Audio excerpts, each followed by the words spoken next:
们房屋维护与保养系列讲座。今天我们请来了专业的冷暖与空调专业技师David吴，给大家讲一讲冬天在使用暖炉过程中我们需要注意哪些问题。好，我们欢迎David吴。大家好。好，大家好马上我们最怕的冬天，加拿大冬天就过来了。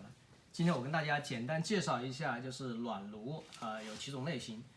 现在我们看到这个暖炉就是很典型的10几年的一个暖炉，怎么区分呢？很简单，大家看一下这个白色的排气管，黑色的排气管出去的，一般是准高效，准高效一般在10几年左右。这个炉子是2003年的15年，所以这是很典型的一个准高效，准高效炉。准高效炉它是的效率在90%左右。之前的有一种叫中效炉，大家也听说过。中效炉跟这个有不一样，不一样在什么地方？它这个排气的是一个铁的管子出去，一直从烟囱走的，不会从侧墙走，从烟囱走的那个是很简单。你摸上去那个，如果炉子在工作的时候，那个炉子那个管子非常烫的，所以很多热量就随着废气排出去了，所以它的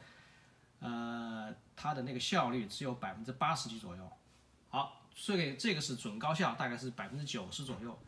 目前我们大概看10年的都是白色管出去的，白色 PVA 管出去的，这个都是这个都是高效炉。高效炉一般在96%以上，95%、96%以上，这个是可以拿到政府补贴的。换这个炉子，可以看到，大家可以看到这个管子，这个就现在目前，如果你的暖炉如果是这个管子白色的 PVC 管出去的，十有八九一般都是高效炉，一般大概95%、96%，有的可以达到97%。好，大家现在就是跟大家来谈一下，就是大家最关心的冬天怎么能够保持这个 furnace 那个暖炉能够正常工作。其实很简单，第一，我们首先来检查这个 filter 过滤网。大家可以看到这个尺寸是14×25×1的，这个是比较偏小一点尺寸，一般的标准尺寸是16×25×1的，所以大家一定要不要弄清楚这个，不要弄错这个尺寸。好，大家再看这个 filter 上面有个箭头，这个箭头是对着炉子，这个箭头对着炉子，你看这个 filter 已经非常脏了。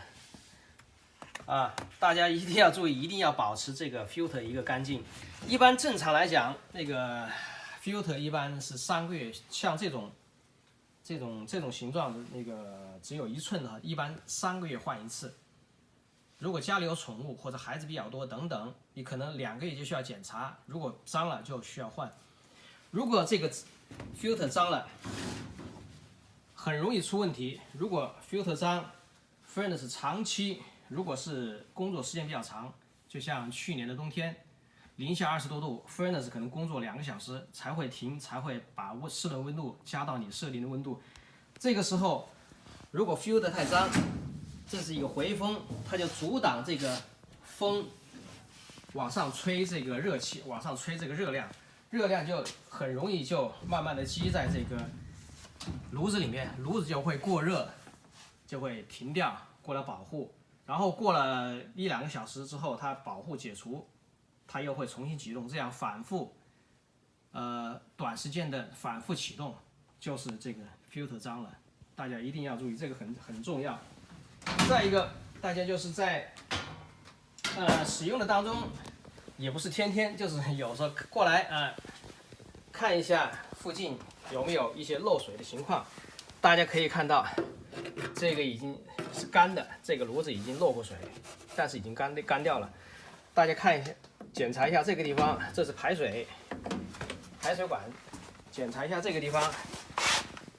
工作的时候是不是有正常的有水从这里流出来。准高效炉还有这个高效炉都会有这个冷凝水出来，中效炉是没有这个冷凝水出来的，所以大家注意区别一下。如果是家里是这个黑管子或者白管子排出去的，注意这个水管有没有堵。如果这个水管堵了，